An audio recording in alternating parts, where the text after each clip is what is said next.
Hello there, friends. Welcome back to another episode of Generation Tech. My name is Alan. You know what my biggest problem with the original Star Wars film is?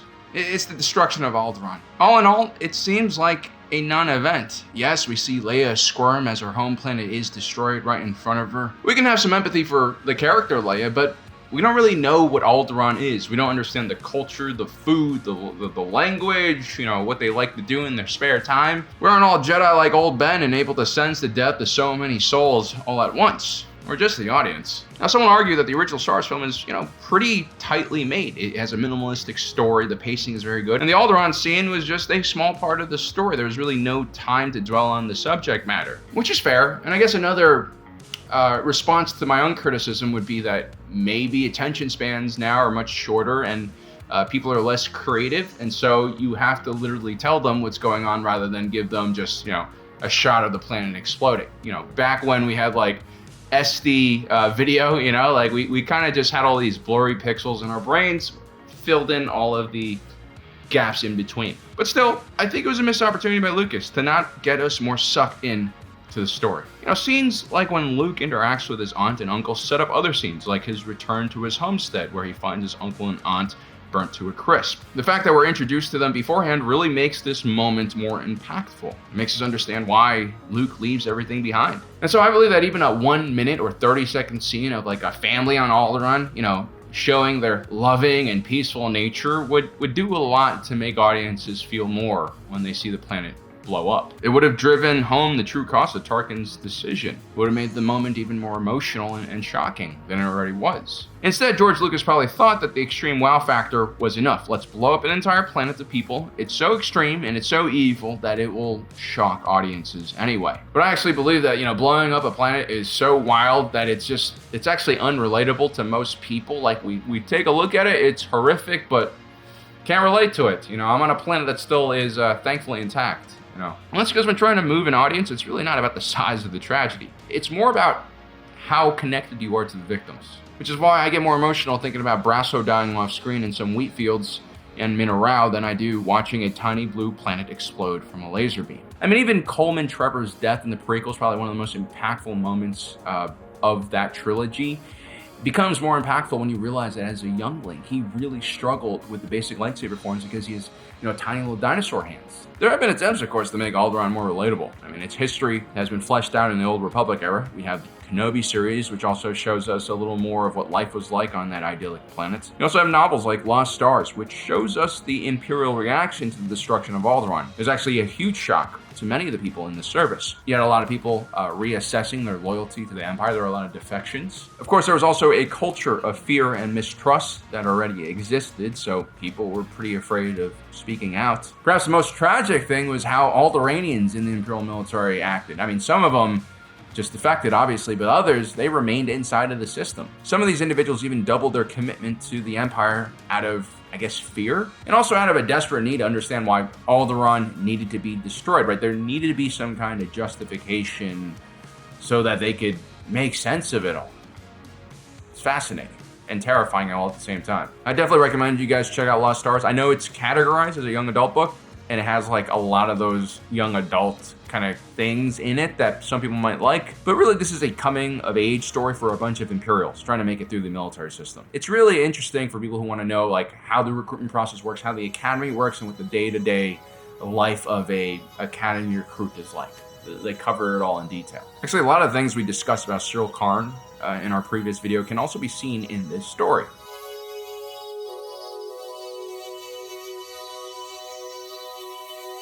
Alderaan died so that Gorman could be destroyed in a mining accident. That's what went through my head when I realized Gorman would be like a major arc in the second season of Andor. There are many similarities between Alderaan and Gorman. Both of these worlds are located close to the center of the galaxy where all the power and wealth is. Alderaan is in the core. Gorman is in the colonies region along the Rima trade route, still pretty close to the core. This means both planets are pretty well known. They're visible. They're also both very wealthy planets with quite a lot of soft power. Alderaan is known for having an enlightened society. Its universities were famous for teaching the arts and humanities. Alderaan was a pacifist planet that also provided aid for refugees and even opened their doors to accept people escaping from conflict. If Coruscant was the brain of the galaxy, then Alderaan was always its heart and soul. And that afforded it a certain level of protection. That's why Bail Organa stays behind when Mon Mothma leaves. It's risky, but a calculated move. I mean, even Palpatine was afraid of moving against the Organas at the time. Gorman is famous because of its spider silks and the fashion and design industry that rose up around it. Positioned like a modern European fashion powerhouse like France or Italy, the brand of Gorman was extremely strong, and the craftsmen of this world enjoyed a massive amount of value added to their product as a result. Like, the Trade Federation could probably design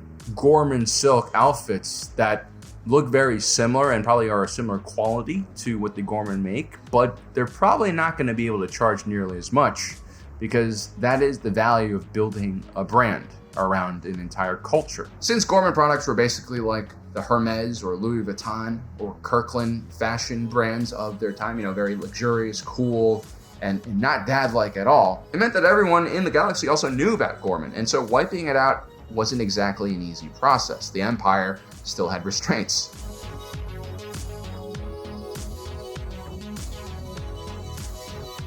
So the reason behind Gorman's destruction is a little less random than Alderaan. I believe Tarkin was just trying to make an example when he blew up Alderaan. I mean, there are claims of like rebel training camps and stockpiles of weapons. I'm sure they, put some career officer in some kind of committee where he testified about these weapons and lied to the whole fucking galaxy. This all basically just seemed like an excuse for Tarkin to try out the Death Star and push the big red button, which makes Tarkin almost unrealistic in how evil and stupid he is. I think that makes everything about the Empire seem a little less believable, especially if you haven't read the Tarkin novel by James Luciano, which kind of explains why Wolhoff here is a complete savage and madman. The Gorman, on the other hand, are specifically targeted for a certain type of mineral that exists beneath the planet's surface, something that Orson Krennic, the director behind the Death Star program, desperately wants. There's a mineral underground. Doctor? Deep substrate foliated calcite. Calcite. Without it, the super laser, clean energy program would never work. And to make matters worse, the engineers who are surveying Gorman believe that they would need to gouge the planet in order to get enough materials for the project. Gouge mining is basically like open pit mining, except you can see the results from space. There's also like the potential of destabilizing the core of the planet, which isn't good, and it's probably something that Spock, again, would understand. This makes the Emperor far more, I don't know if rational is the word, maybe more deliberate in its evil actions. It's not just like, oh, let's choose a random planet, blow it up to teach these kids a lesson. It's a little more complicated than that, which kind of makes it more evil in some ways. There are many elements at play, like the fine folks at the Ministry of Enlightenment, who are basically a bunch of marketing execs who have decided to go full-blown fascist in their attempt to organize a smear campaign against the Gorman in order to make their destruction more palatable for the average citizen. Some of what you're thinking about Gormans at this very moment exists because we put it there. I found that scene incredibly funny, by the way, because I hate working with marketing people. Like, when I'm doing copy for the various ads on this channel, I'm just like, are you even a human being? Like, human beings don't talk like this. What's even more terrifying is seeing how effective their propaganda can be. A field office on Gorman? I'm assuming you won't be visiting. They won't get another credit of mine. I'm not buying Gorman again. I'm sick of it. Hasn't there always been something slightly arrogant about the Gore? They were always too good for the rest of us. You are watching too much Imperial news. To add insult to injury, all of this propaganda also hurts Gorman industry, and this is a one-product industry, right? The silks are literally all they create. Even a small percentage of Imperial citizens refusing to buy these products can cause severe hardship on the local economy and send their society into an economic crisis. In all seriousness, they probably should have diversified their economy, but that's for another video. Van Bodogus en Passport, Pondem Dieler Smuleg en Velor Carapod, si je peux dire. So there's just layers and layers of deceit and devious nonsense, and it makes my blood boil, especially when you see how casual these guys are when they're, kind of brainstorming different ways to destroy the Gorman people. Natural disaster. How to motivate them to leave the place of their own accord? We've actually gamed that out. It gets unpredictable very quickly.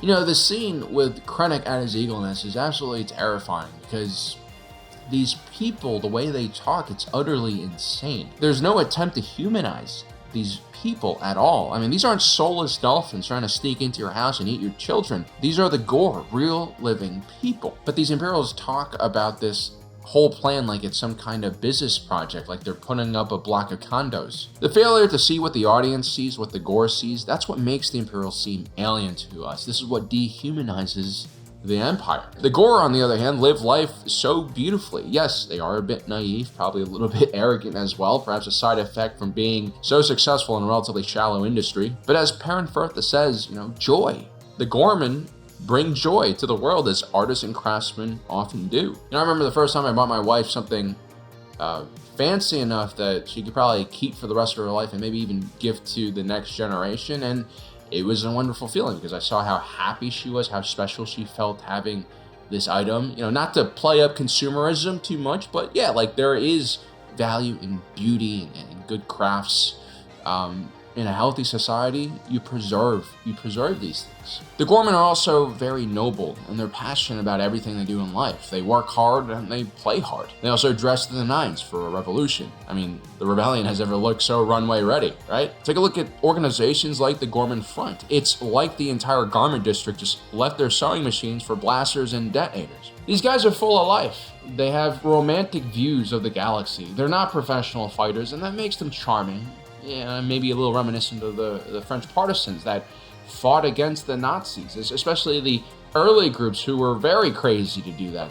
Their whole entire country had given up. I mean, you had a Vichy occupational army that was collaborating with the Nazis too. These Gorman are complete underdogs, and that really makes us root for them. That's the thing about the Gore, they don't look like militant extremists like Shaw's partisans. They aren't professional rebels like the Masasi group. They aren't religious cultists like the Church of the Force. They're just normal people, assembled in a peaceful protest, singing songs, holding hands, and also more noble than a political cause that refuses to use violence, especially when facing a horrific entity like the Empire. These people are essentially volunteering themselves to be martyrs. It doesn't matter how much you love the Empire, when you see old folks, children, mothers, young boys in their prime getting gunned down, no, not just getting gunned down, but getting trapped inside of a square and then getting gunned down, it makes your blood boil. It breaks the Imperial indoctrination for a lot of people. With the right ideas, planted in the right markets, in the right sequence, we can now weaponize this galactic opinion.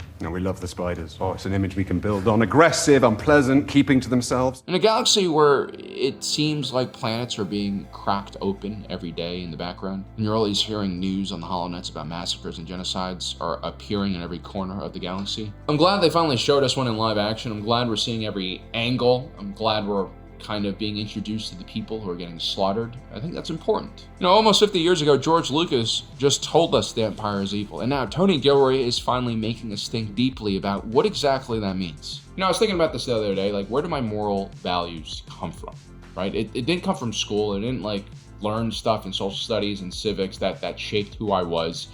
I did take, a philosophy and ethics class when I was in college, and, let me tell you, man, it was like watching a psychopath trying to explain to me what emotions are.